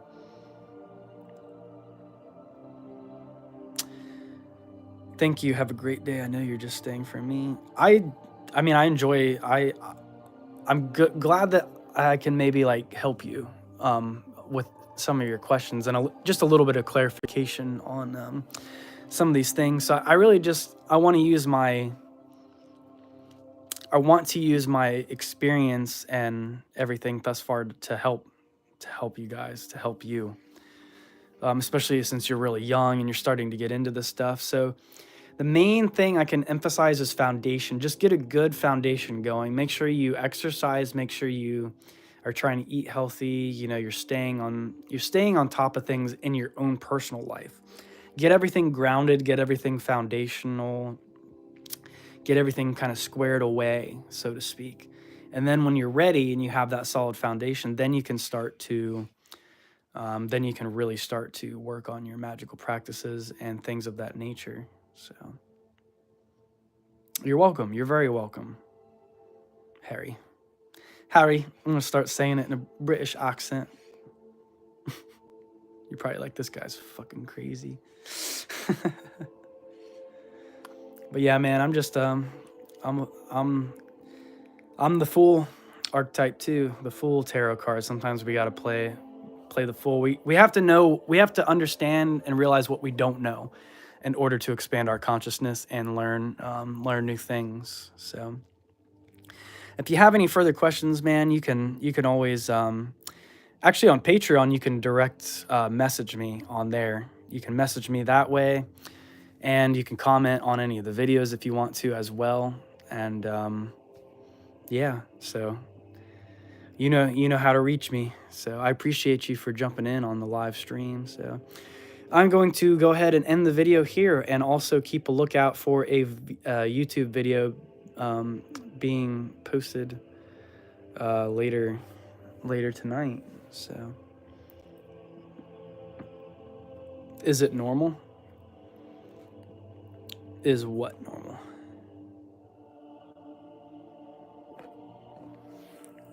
I'll go ahead and answer that before I jump off real quick.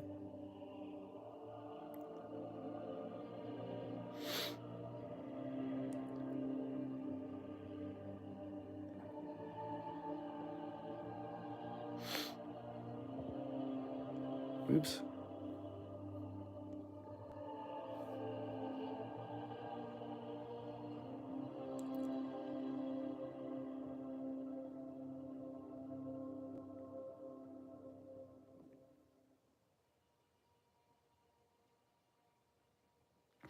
Staying away from my friend. Oh, just people in general.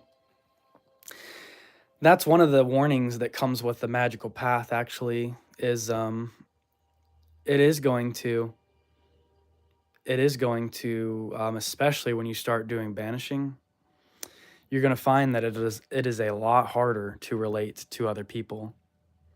And so it's all about balance. You know, you got to balance your magical practices and your esoteric teachings and all these things with normal life too.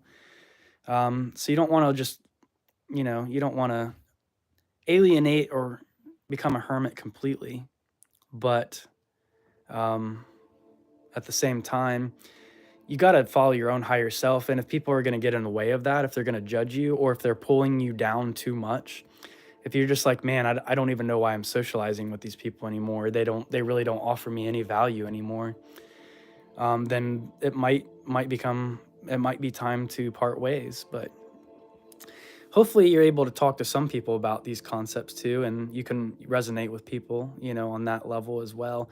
But that is one thing that the magical path does, is it does alienate you from people in general. I have a hard time even talking about this stuff with loved ones, you know, people that are really close in my circle. I can't just be as open as I am like here on this channel. I mean, I can be open, but not like nobody really wants to hear it. Like they're not interested. It's not like a life, it's not a driving thing in their life the way it is for like people like me. So good night, brother. Yeah, I'm gonna go ahead and hop off of here. So this is the end of the live stream. Peace and blessings wherever you are, day or night, and I will see you very soon. Peace.